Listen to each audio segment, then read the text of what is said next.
Monsieur le ministre des Finances, du Budget, du portefeuille public et chers frères, chers collaborateurs, mesdames et messieurs,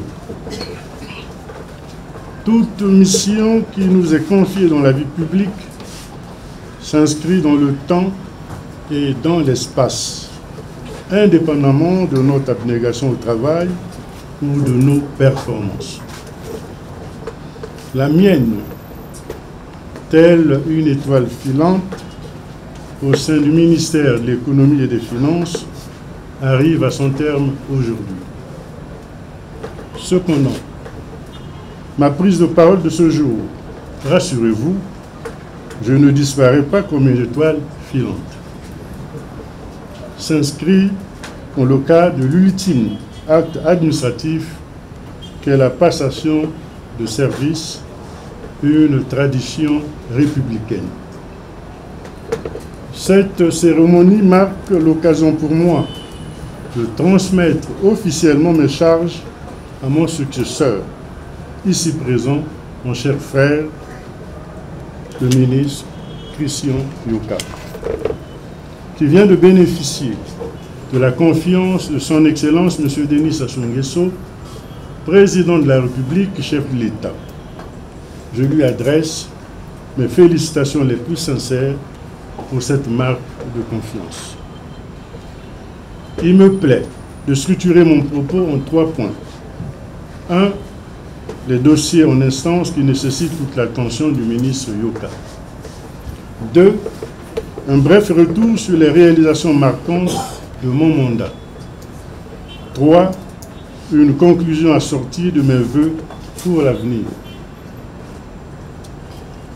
Pour évoquer les points saillants de mon mandat, revenons brièvement au 24 septembre 2022, lorsque j'ai eu l'immense privilège de bénéficier de la confiance du président de la République qui m'a confié les destinées de ce ministère stratégique. J'avais alors exprimé ma gratitude sincère et profonde pour cette marque de confiance.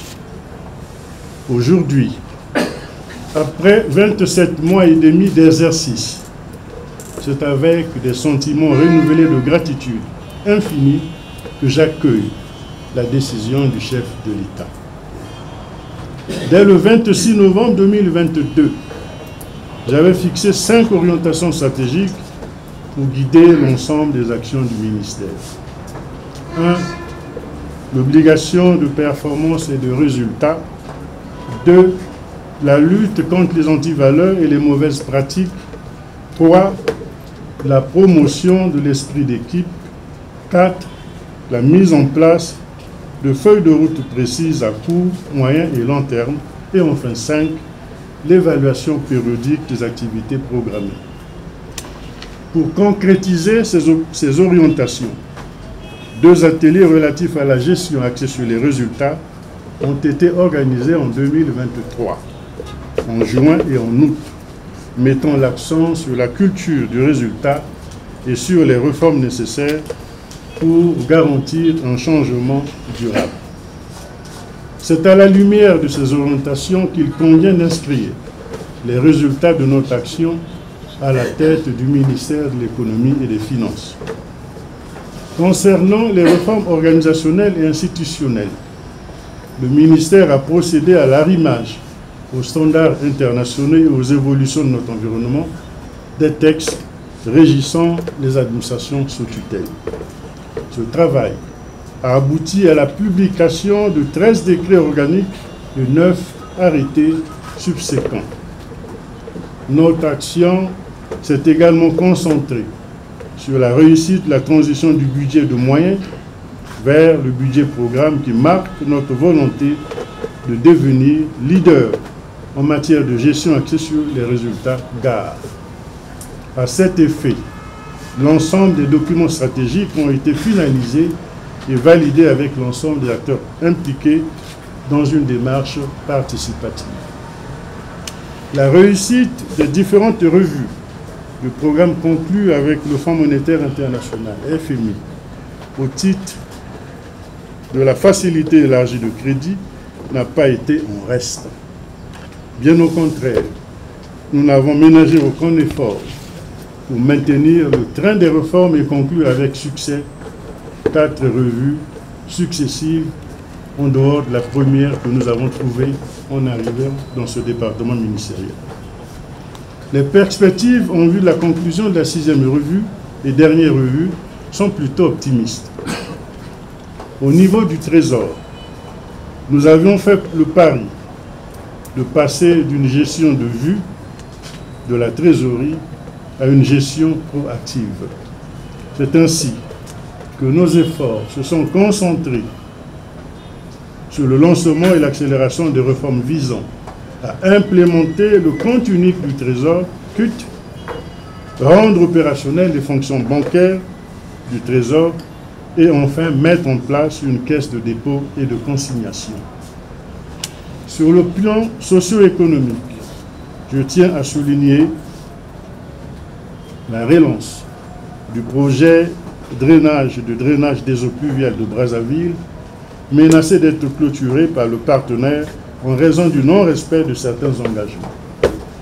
Compte tenu des impacts de l'aménagement de la rivière Tiémé, face aux conséquences néfastes des inondations récurrentes sur les populations riveraines, nous avons eu à cœur de remplir l'ensemble des diligences irrelatives. Monsieur le ministre, chers frères, mesdames et messieurs, la fonction de ministre en charge des Finances nous donne, grâce au rayonnement du président de la République dans la sous-région, des responsabilités au niveau communautaire. C'est ainsi que j'ai eu le privilège de présider le comité de pilotage du PREF-SEMA. À ce sujet, le travail réalisé à ce niveau a permis le succès de la table ronde des investisseurs, à laquelle d'ailleurs vous avez pris part à Paris, qui a débouché sur une souscription des besoins exprimés pour le financement des projets intégrateurs.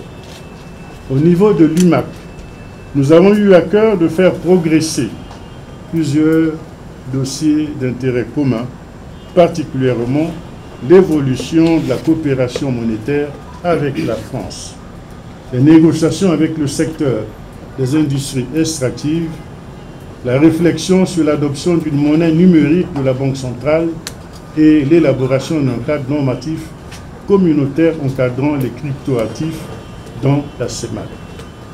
Le processus de recrutement des agents d'encadrement supérieur de la BEAC qui a donné lieu à un point supplémentaire au cours de cette session. Enfin, l'examen des textes qui sous-tendent la gouvernance de la Banque centrale. Au niveau international, nous avons œuvré à faire entendre la voix de notre sous-région et celle de l'Afrique à l'occasion des différents forums internationaux auxquels nous avons participé. Nous avons joint notre voix à celle des autres ministres africains pour défendre les thématiques liées à la réforme des institutions de Bretton Woods et des banques multilatérales pour un système financier international plus inclusif et plus équitable, avec comme résultat palpable l'attribution de la 3e chaise au Conseil d'administration du Fonds monétaire international.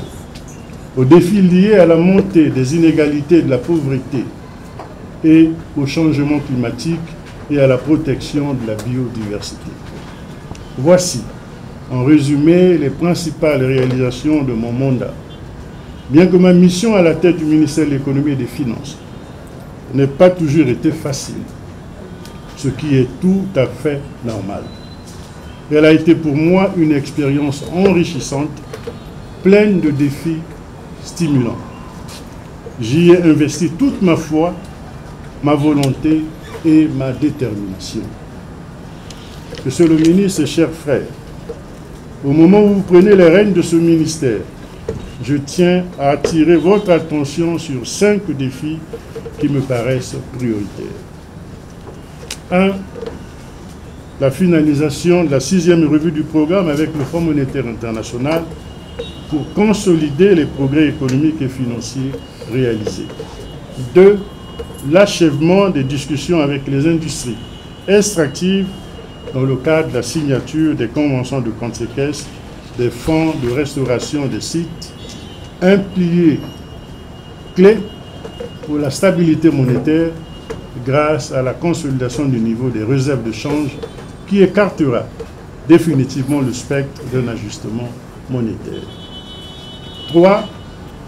L'évolution de la coopération monétaire avec la France, conformément aux recommandations de la conférence des chefs d'État de la CEMAC du 22 novembre 2019 et du 15 mars 2023. Cette question sera examinée lors de la prochaine session du comité ministériel de l'Union monétaire de l'Afrique centrale, prévue le 31 janvier 2025. 4. La poursuite de la digitalisation du système de gestion des finances publiques, notamment avec le CUT, qui s'achèvera avec le rôle que jouera le trésor banquier une fois implémenté, la réorganisation des services départementaux, l'amélioration qualitative et quantitative des ressources stratégiques. 5. La poursuite des travaux sur la dynamisation de la mobilisation des ressources, notamment avec Centerview pour l'opération de Debt for Nature, SWAT, et le Fonds africain de solidarité FSA dédié à l'appurement de la dette sociale. S'agissant de la gestion de la dette et de la trésorerie, je voudrais vous inviter à maintenir la vigilance car, malgré les gains du Programme national d'optimisation de la trésorerie PNOT qui ont permis de reprofiler la dette, le niveau reste préoccupant.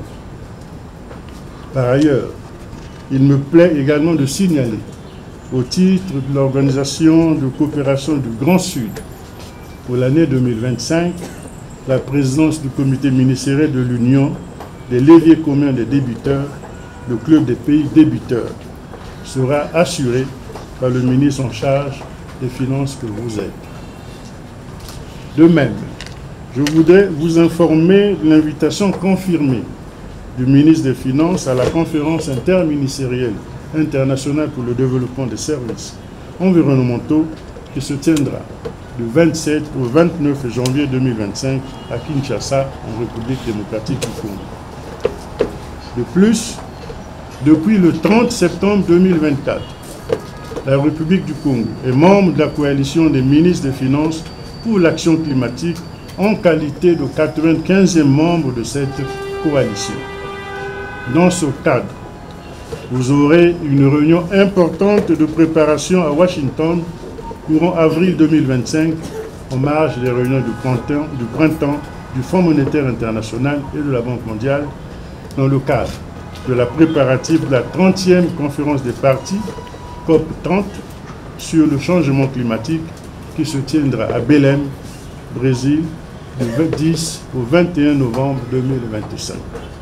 Monsieur le ministre, chers frères, vous héritez d'un ministère stratégique et exigeant.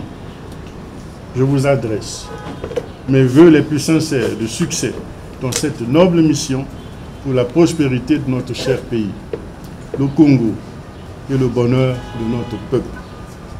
Bon vent, monsieur le ministre, je vous remercie.